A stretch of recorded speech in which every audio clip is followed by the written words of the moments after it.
Alunos da turma TM45, eu retorno aqui com vocês na nossa 13ª aula da disciplina Atenção à Segurança do Paciente 2. Essa é a nossa última aula dessa disciplina. Já quero agradecer a presença aí de vocês, né, que assistiram os vídeos, que realizaram alguns questionamentos no portal, né, que estão aí, que irão participar da nossa aula online, né, daqui um pouquinho. Muito obrigada pela parceria de vocês, espero que eu tenha compartilhado um pouco aí dos meus conhecimentos com vocês, tudo bem? E hoje nós iremos falar em específico de contenção do paciente. O que é contenção? Quais os tipos de contenção que existe? Quais os cuidados, né? A assistência de enfermagem no momento em que se decide conter um paciente, né? E como reverter o quadro aí de contenção do paciente. Espero que vocês gostem. Qualquer dúvida pode me deixar uma pergunta aí pelo portal. E lembrando que no término aí da nossa aula tem uma atividade complementar para estudo, ok? Então vamos lá. Opa! Contenção do paciente. Trata-se de um método empregado para imobilizar um cliente ou um membro e que restringe a liberdade de movimento ou acesso normal ao corpo de uma pessoa. Então, essa contenção é a restrição de alguns movimentos, tá? As principais finalidades, quais são os objetivos de restringir o paciente, né? A equipe de enfermagem vai sair amarrando todo mundo, né? Claro que não, né? Precisa estar definido, né? Quais são aí os pacientes que se enquadram para restrição, para contenção, tá bom? Então, a principal finalidade de se fazer uma contenção, prevenir a descontinuidade do tratamento. Então, pacientes muito agitados, né? Com diagnóstico de Alzheimer, psicológico, psiquiátricos no caso, né? Alguns são muito agitados e muitas vezes eles arrancam o acesso, a sonda, né? Então, esses pacientes precisam ser contidos, tá bom? Evitar danos ao ambiente, promover o cliente e outras pessoas de ferimentos, diminuir a quantidade de estímulos ao cliente e atender a solução do cliente que não consegue se controlar. Os tipos de contenção. Tem a contenção física, que ela é manual mesmo, né? É físico, né? Aquela coisa da força. Contenção química, que é através de medicamento. Então, o paciente que está muito agitado, né? Às vezes é realizado algum medicamento, algum relaxante aí para esse paciente. Contenção mecânica, que é aquela em que realmente, né, é utilizado aí faixa, camisa de força, justamente para esse paciente ficar contido no leito ou de alguma forma, tá? Escolta, né, em que é acompanhado esse paciente a realizar algum tipo de exame, enfim. E isolamento também é conhecido como contenção do paciente, tá bom? Então, olha lá, contenção física se caracteriza pela imobilização do paciente por várias pessoas da equipe que o seguram firmemente no solo. Então, é questão de força mesmo, tá? Contenção mecânica se caracteriza pelo uso de faixas de couro ou tecido em 4 ou 5 pontos que fixam o paciente no leito. A técnica de restrição deve ser como um dos últimos recursos para controlar condutas violentas, ameaçadoras e de alto risco para o cliente e para a equipe de enfermagem. Deverá ser prescrita e aplicada de acordo com o protocolo elaborado pela instituição. Então, contenção do paciente é nos últimos casos, tá bom? E precisa estar prescrito, anotado, né? Na anotação lá de enfermagem, o motivo pelo qual esse paciente foi contido no leito, tá? Em situações de emergência, pode-se realizar o procedimento, mas se deve avisar imediatamente a equipe da realização de contenção. Deve ser realizada na presença de outro profissional e ser rigorosamente registrada, que eu comentei com vocês. Precisa estar descrito no prontuário do paciente, né? Por que esse paciente foi contido, né?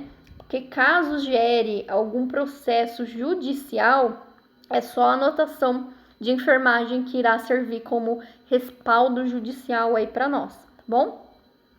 Assistência de enfermagem. Avaliar a situação do cliente junto com a equipe local, né? Então tem que se discutir, né? O motivo pelo qual aquele paciente vai ser contido, né? Há necessidade, não tem outros métodos, né? Às vezes esse paciente ele precisa se acalmar dialogando com um outro profissional, enfim. Realizar a contenção física como última solução. Registrar no prontuário do cliente o motivo e horário da intercorrência. Solicitar a avaliação do médico presente no local quando necessário e observar e garantir a correta execução da técnica. Cuidados pós-contenção. Então, depois que teve a contenção, né? Quais são os cuidados de enfermagem, né? Após essa contenção. O cliente deve ser reavaliado continuamente pela enfermagem e médico para determinar a continuidade ou não da contenção. Então, se eu contive meu paciente, né, provavelmente o médico vai avaliar, vai entrar aí com as questões medicamentosas, né, e eu não posso deixar meu paciente contido aí durante toda a internação dele, tá bom? A não ser que tenha critérios, claro, né, mas não é a primeira escolha, né, deixar meu paciente restrito aí por tanto tempo, tá? Atenção à segurança e conforto do cliente contido, né? Lembrar que eu preciso fazer mudança de decúbito desse paciente para prevenir lesão por pressão, né? Eu tenho que verificar se essa contenção não está machucando o meu paciente. Informar ao cliente de forma clara e objetiva o motivo da contenção, bem como o tempo de contenção. Registrar as condições físicas e psíquicas do cliente no relatório de enfermagem. Garantir a proteção da região cervical durante a contenção manual ou mecânica, devido ao risco de traumas e ou asfixia. Por isso que eu falei para vocês, a gente precisa avaliar essa contenção, né? Para ver se está muito apertado, se não está asfixiando o meu paciente, tá? Conter os clientes em leitos próximos ao posto de enfermagem, em salas de cuidados especiais, onde possam ser constantemente observados. Realizar a contenção de forma que possa ser desfeita rapidamente em caso de necessidade. Então, não posso dar nó cego nessa contenção, tá? Pelo contrário, tem toda uma técnica, né? Justamente que se esse paciente tiver uma parada cardiorrespiratória ou alguma intercorrência, eu consiga desamarrar aí essa contenção. Resolução do COFEN número 427 de 2002. Ela normaliza aí, né? Ela é um respaldo para a enfermagem sobre as questões de contenção de paciente, tá?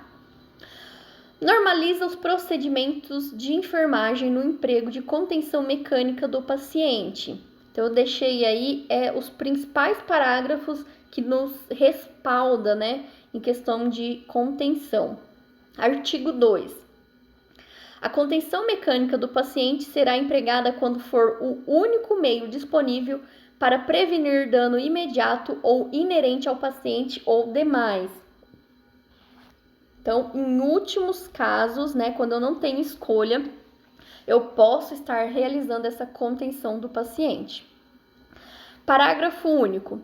Em nenhum caso, a contenção mecânica de paciente será prolongada além do período estritamente necessário para o fim previsto do caput desse artigo.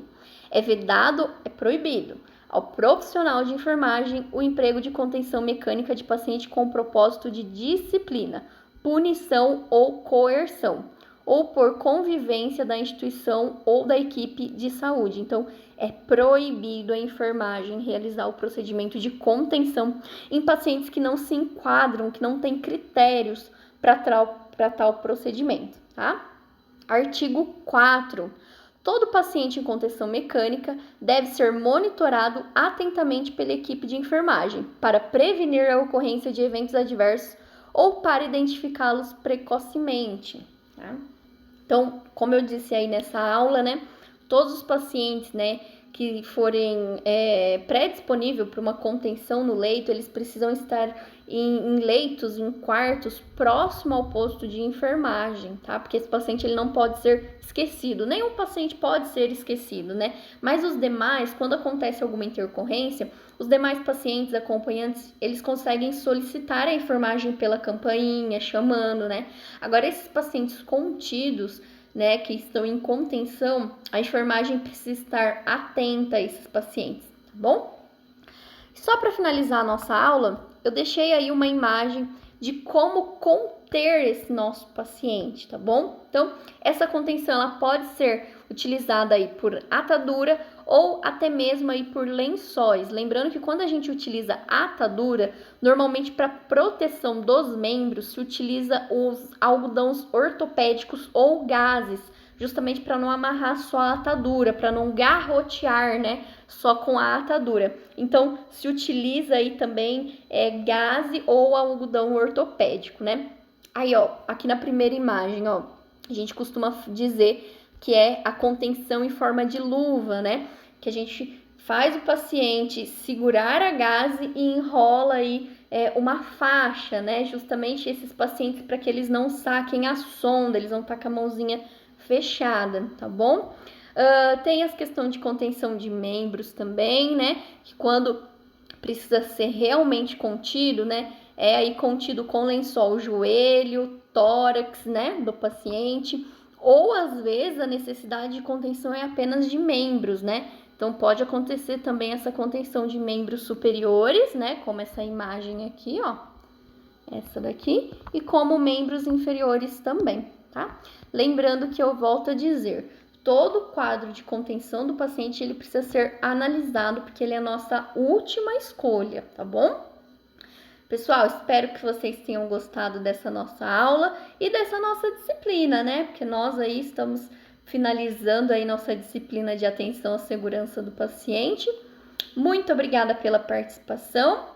Beijinho para vocês e até mais!